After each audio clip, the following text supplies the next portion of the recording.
this reading comes out of the reading that we did last year, which was phenomenal, in which Mr. Junkins read with Mr. H.R. Stoneback over there, and Rosanna Warren. And then the idea for this poetry reading came out to, well, we brought them all three in to read together, and why not feature each one of them? And so Mr. Junkins agreed to read for us today, and then Mr. Stoneback has already agreed to read for us in the fall, if you remember. And maybe we can even coax Rosanna to coming back. Last time I kind of dealt with more formal introductions for the poets, and this time I guess I wanted to speak a little bit more from the heart in introducing Mr. Junkins. And the best way for me to do that is just to say that when I was working on my master's at New Paltz, I remember going to poetry readings and just kind of being disgusted, and then I just stopped writing because I just said I really don't want to be a part of this, and I kind of felt like, I don't know, it took just kind of like a little bit of a wandering through the wilderness.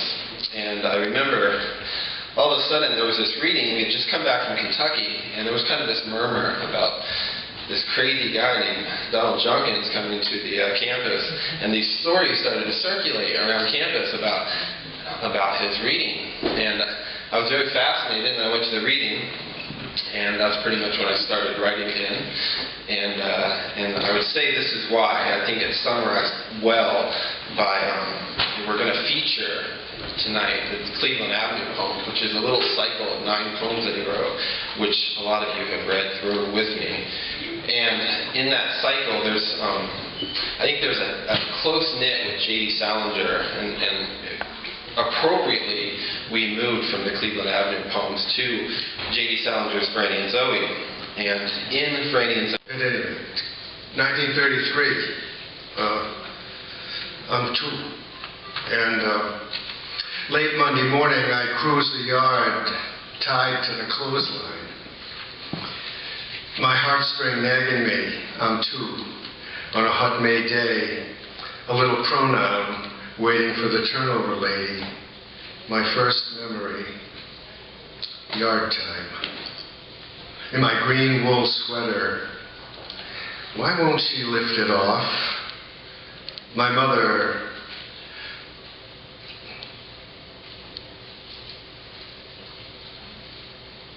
hums. I couldn't read the word.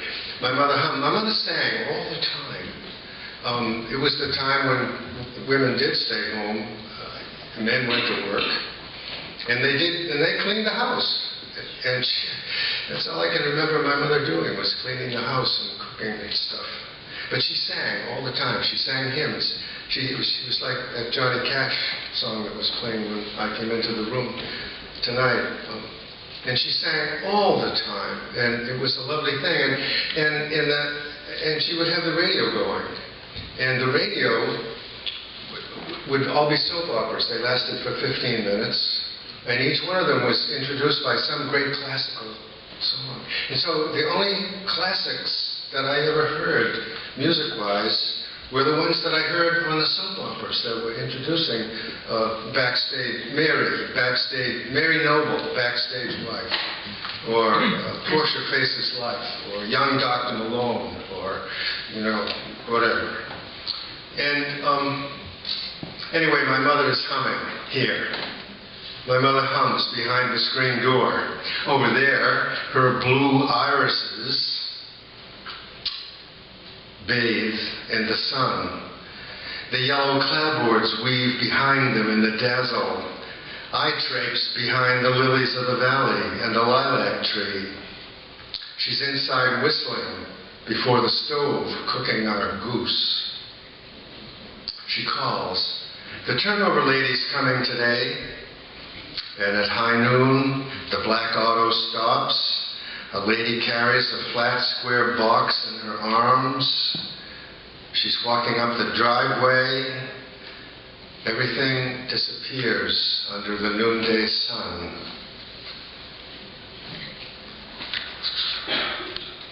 Every night.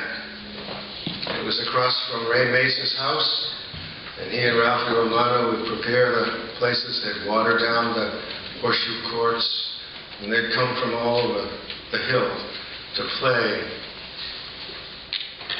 The summer evening, this was in the late 30s, this is just before the war, all right. Before these boys went off to war. The summer evening hung over our heads like warm, damp clothes. The gardens were in, the news was on, the war, that single black fin lounging across the sea green summer evening light. Supper was over. My father sat beside himself on the porch, thinking of trenches, of the Marne. I walked up Cleveland Avenue to the Mace's barn, lifted the horseshoes from the 12-penny nail. The moist, yellow evening light dripped through the apple leaves and the lot across from old Leander's house, where they built the horseshoe court. Ray doused the dirt clay black, and Ralphie raked. We packed it in like a colony of ants in lockstep. The whole neighborhood was there for something to do, 2 against 2, before the other boys went off to war, the silver shoes against the gold. Dickie Mace planted 1 foot against the front board of the steak box and underhanded that horseshoe as if he were pitching fast softball. The shoe turned once, a perfect upside-down loop, clanged against the stake in the open U and bounced back 3 inches dead in front of the iron pipe. Dickie said, "Shit," and aimed the second shoe. He held it with both hands, arms outstretched, peering one eye through the open prongs as if he were a slingshot. Everything was at stake. It all added up to 21. The second shoe dropped 1,000 times. And won some points and lost some. Was it the silver or the gold? The color had worn off even then. We had light on our hands, 2 hours before dark. We took our time and tossed it back and forth. And that old limelight style wagged the tail, even among brothers. Ray May stood outside the steak box and let the shoe go on the upward swing of his forearm, turning his wrist ever so slightly, letting go the shoe for a 2.5 turn opening as it approached the stake, turning a little, hooking on, iron grabbing iron, through 5 ringers in a row. Ray Mace, the champion. Al Rippon walked up from his house at the cheering, and Ralphie Romano, my partner, squat Ralphie, sweet, tough Ralphie, who cursed the green sun when he missed, and lifted his finger in obscene display, and stamped his foot. Rumpelstiltskin Romano.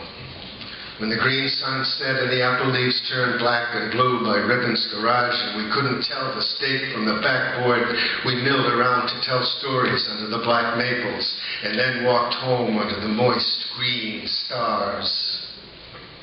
Charlie Mace died in Africa in 1943. After the war, Dickie married Marie. They lived in a remodeled barn. Nobody came to play horseshoes in the evening. And after the 9th baby, Dickie ran away. We too have all run away in the dark. Someone built a house on the horseshoe court 30 years ago. Cleveland Avenue is quiet now. 2 more wars have crowded out the fields.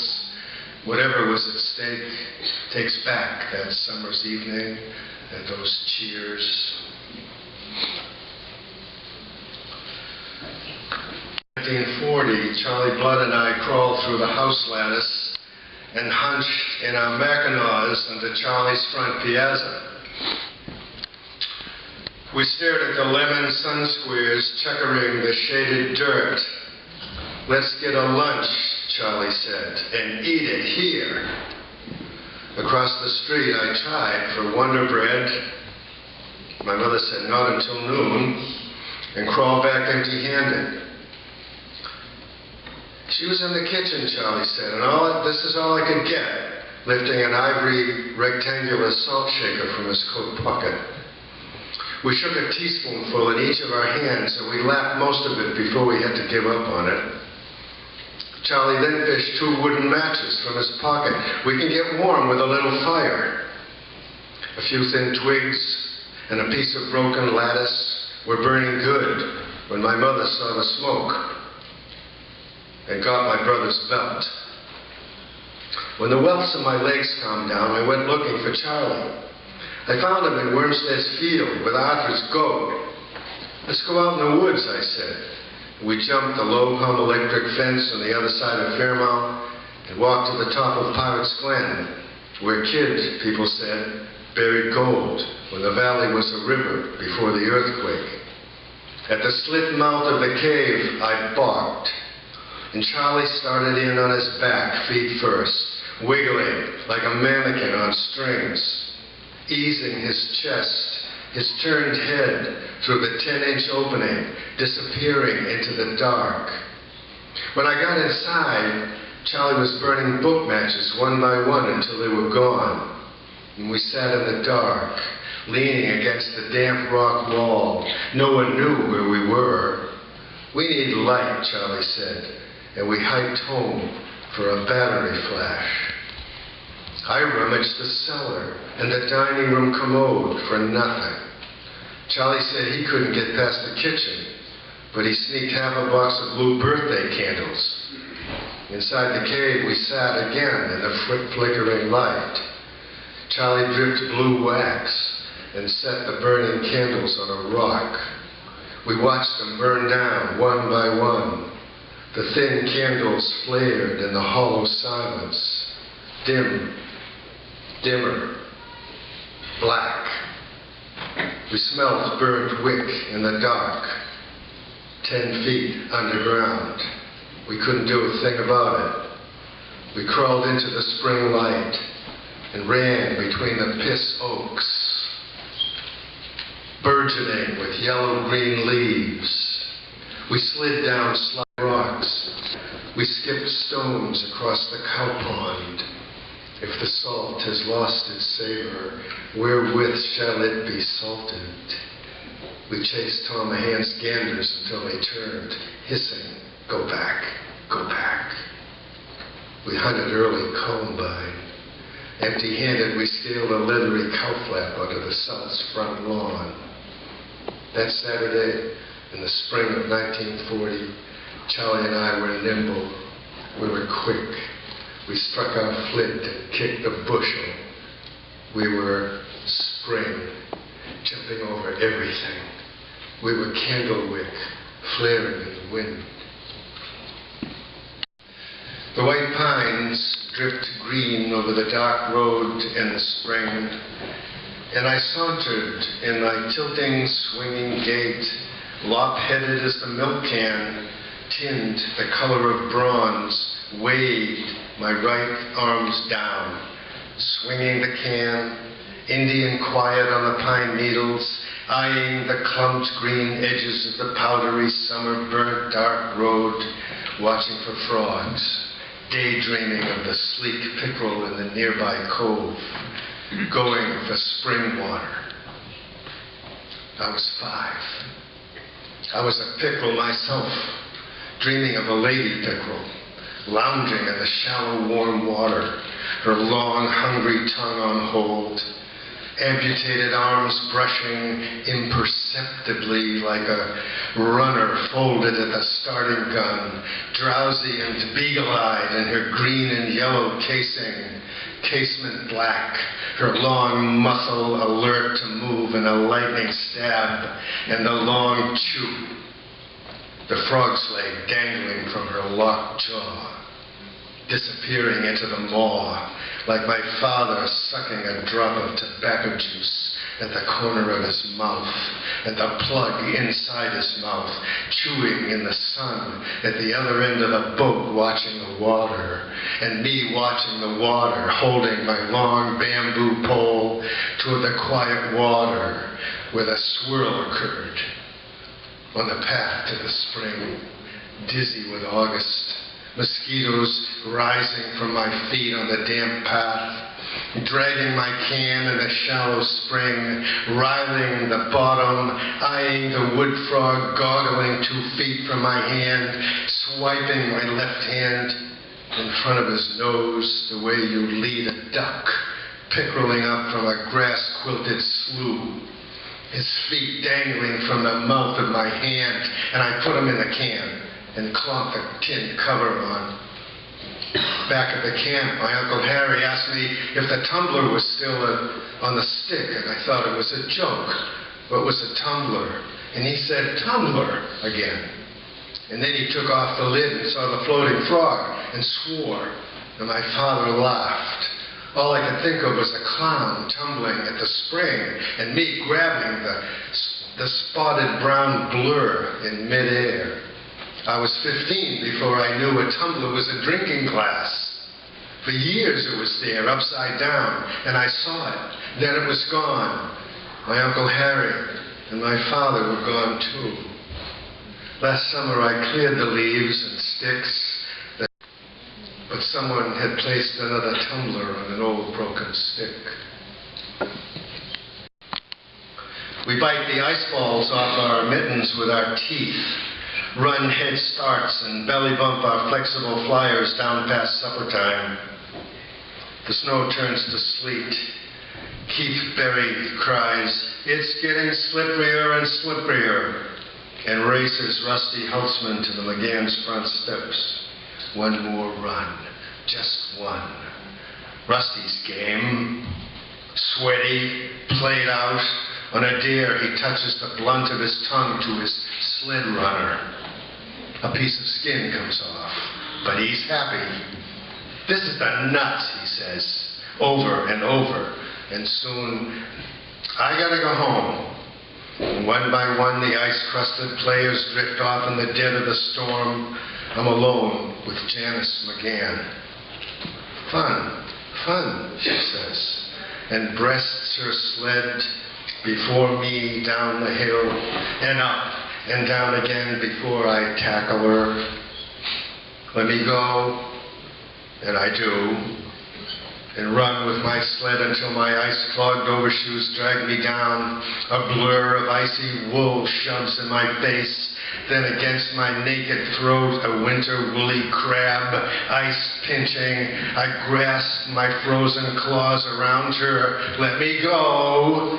Our lobster coats buckling, shedders in December, out of season in the rasp of winter. I will not let her go as the sleet turns to hail on Little Barn Hill, 10 miles north of Boston in 1945. Janice, I kiss you still. The ice pelts our foreheads, blue snails, waves of small round snails bouncing and rolling, alive on the glassy crust, pelting our short, quick kiss, our light kiss, our melting, icy kiss, and then I let you go. And then I let you go. Down we crunch toward the bright lights in the houses below and say, "So long." So long, in the dark. I drag my sled past the High Street lamp at Garfield and Cleveland as the hail burns into sleet. Glasses with Dickie Mallard, 1943. Alone in the garage, I worked my hand through the floppy top cloth of my marble bag and squeezed full handsful of little glass balls, dribbling them in the dark. In the pile, in the metallic dark. I knew the crystal balls by heart, swirls of cream and raspberries, here wine red, here buttercup yellow streaked with devil's grass. That was May, the marble season.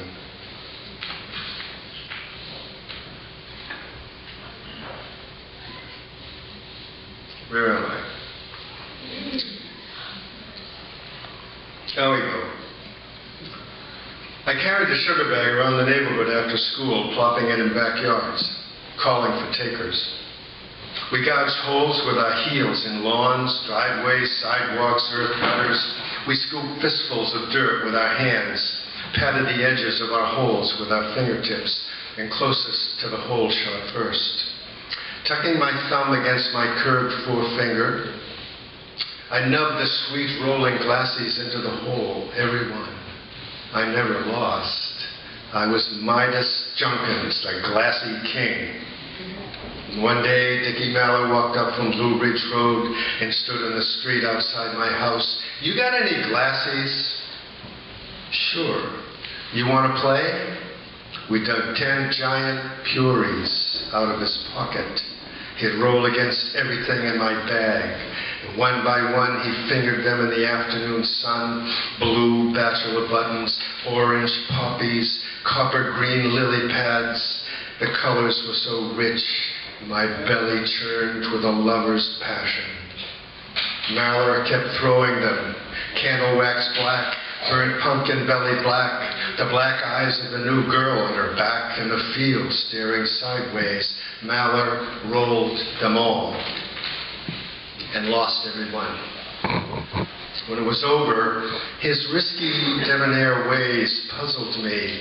"What's a glassy?" he said, and walked home in the dusk. I felt cheated. I had everything in the bag. I stashed my glassies in the garage. Behind closed doors, I fingered them in the dark.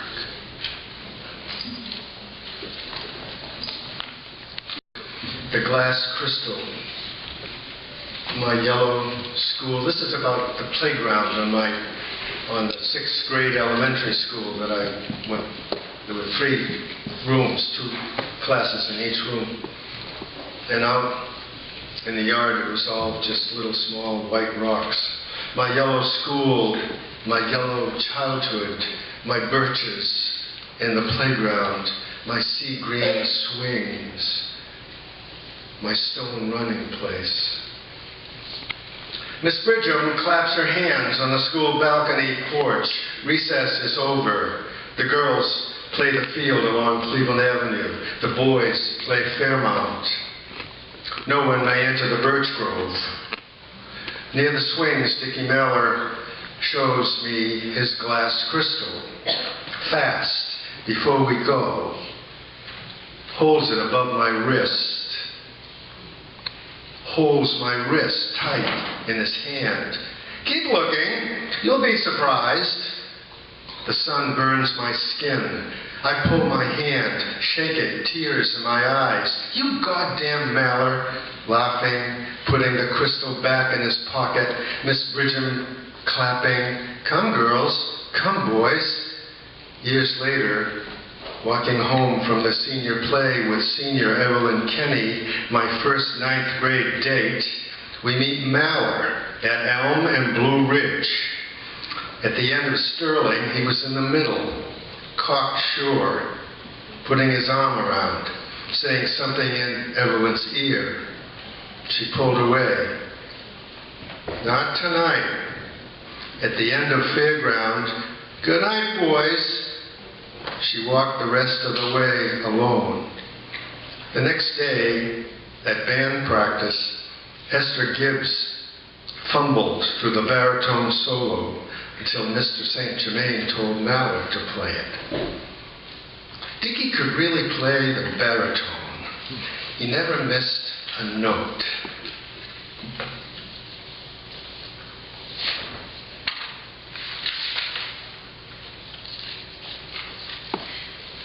Running the bucky on Wormstead's Pond. South's house, we showed up for hockey at Wormy, the cow pond. The valley ice was black thin. No one dared skate. Then Buddy Fredrickson started across, edging and slipping, laughing that no one else dared do it. Ralphie Romano took a head start from the low bank as a door prize, and that really ticked him off. But this poem is, I've heard poets say this before, that everything in it is true. And it's usually not, but everything in this is true. And I went away to college, and she fell in love with a kid named Richard Henniger, who I don't like very much either. And but that's the way it goes. And so this is a cheer, in retrospect, for Janice Weir. Up the street, all the presidents' names under our feet, down Cleveland, down Harrison, down Garfield, and Washy and Jeffy. After dark that first spring I learned, stopping and kissing all the walk home, your back porch with the yellow wooden rail. Sadie, said Nix on going steady. One night I trailed you in my father's 38 Buick and waited for Charlie Prentice to bring you home. You ran up the front steps and in, the light went out. I drove home. Then you fainted at school. I carried you to the nurse's office. Fell asleep afternoons across the end of your bed. You were doing algebra. I never knew what you were sick with. Once, we played our clarinets in Door Memorial Church, and I squeaked. You pretended you never heard. You slipped that $5 into my wallet on the Everett to Boston MTA. I didn't figure that for a month.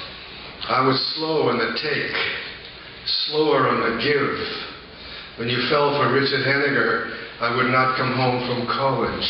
Even Minister Udi from Australia could not get me to eat. You cried in church. I screwballed off in a soggy dream. Dear Jan, with the over-the-shoulder look, we touched only with our mouths. Pert, quick-eyed, you ran like a fawn, arm-wrestled like a Japanese flyweight. Except, if you will, this cheer, and another, and 3, in my 50th year, up the long, long street. That's my favorite quote. And sometimes the title of a poem becomes the first line. The veil is the veil of spring. The green glint of broken glass on the patio, buttercups swaying in a light rain, your white panties hugging, Papaneset Beach, our old dune, spread-eagling the 18-inch crab in the photograph, Silvertone and you. How can I love you if we do not lie down? Lie down. Lie down talk, early in the 50s. The veil is the veil of talk. What I heard in a dream. I know a softer game than this. And thought it was you, but it was only me talking to myself. So in that other dream last year, standing in the long line, stepping inside the ancient chamber, dropping 1,000 years over the tournament field, breast powering over the martial parade, heading straight up in the bachelor button blue, and the banner unfurled with the message, come back. It was no birch dipping. The veil is the veil of memory.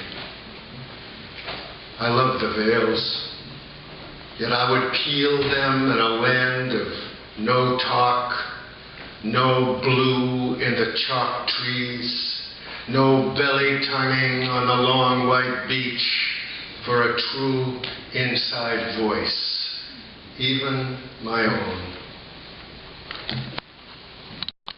Awakenings.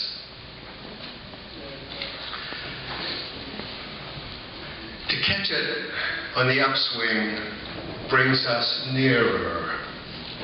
A kind of closing with maple wings falling on our shoulders, sunlight notching a familiar bracelet on a turning wrist.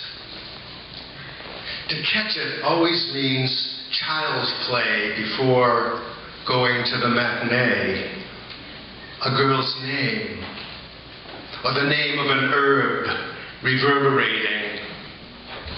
Lovers walking unaware of legs being two. Knowing the seriousness of glass. It always seems an upswing.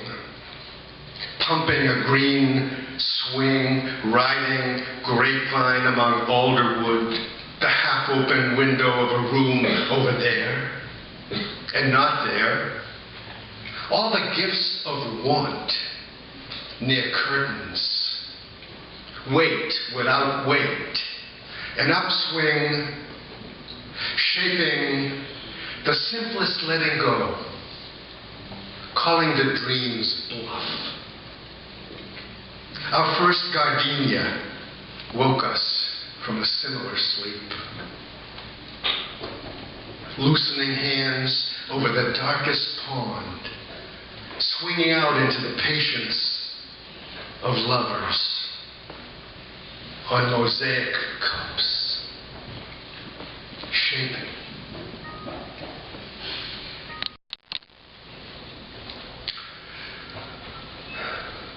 Listening in the dark to the storm surf and the wind rustles of the window blind. I remember today's castles on the beach, how we trenched the draining moats on our knees before each ninth wave drenched the job, collapsing the pearly shell roads, ascending the spiral rims, each fistful a truckload, building Troy 10 times, Herculaneum even, and Lhasa. My stepson Chen, so happy to begin again, so happy in the sun, feeling his solid knees before the vanishing cities of a morning's play. Dispelling that old saw about dwellings and sand, here on Atlantis, with a mute egret stalks, where the frantic gull screeches, and sharks feed off calm night beaches. He's in a plane right now somewhere over the Soviet Union on the way to Beijing.